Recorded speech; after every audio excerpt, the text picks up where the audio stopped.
ના માંડવો માગ્યો, ના સુખડી માગી, ના પેડા, ખાલી કીધું કે મારી હોમું જોજે. એવાની હોમું જોઈશું. ઘેર બેઠા છે જેને અનુભવ નહીં, અને તમે મારા ધામમાં આવીને બેસતા હોય, દર રવિવાર હોભરતા હોય અને મારા દર્શન કરતા હોય તો ચિંતા ના કરતા. જો ચિંતા કરો છો તેનો અર્થ એ સમજી લઈશ કે તમને મારી પર વિશ્વાસ નથી. નહીં કરો ને ચિંતા, ચેત જઈ નહીં, માથે પડેલા છે તો હવે શું કરીશું? બધા મારા સેવકોથી મારી બધા માથે પડેલા. આ બધું કરવાનું થાય તો ચેટલી મારી જોજે હો, હું વ્યવસ્થા કરી આલું છું.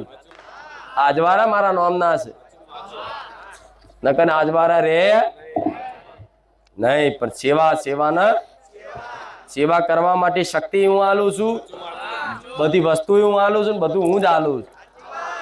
હા, સેવા પશુ પક્ષીની સેવા. મારા ધોમથી એમ્બ્યુલન્સ ચાલુ થઈ, જોયું ને?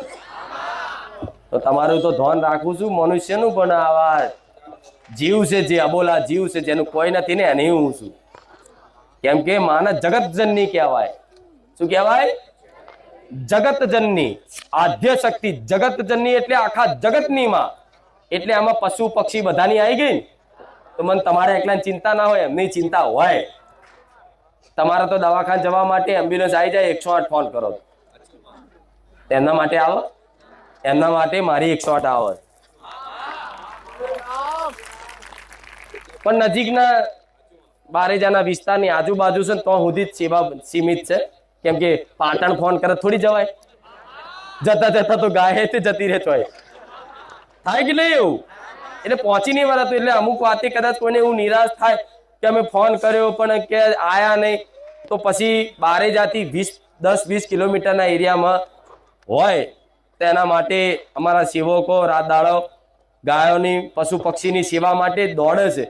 જે તમે એના અડતા ચિત્રી ચડે ને, કીડા પડ્યા હોય, કીડા જેવા જીવડા પડ્યા હોય, જીવડા આવા ને આવા તમને જોઈને ચિત્રી ચડે, એવા મારા સેવકો પકડીને કાઢે છે.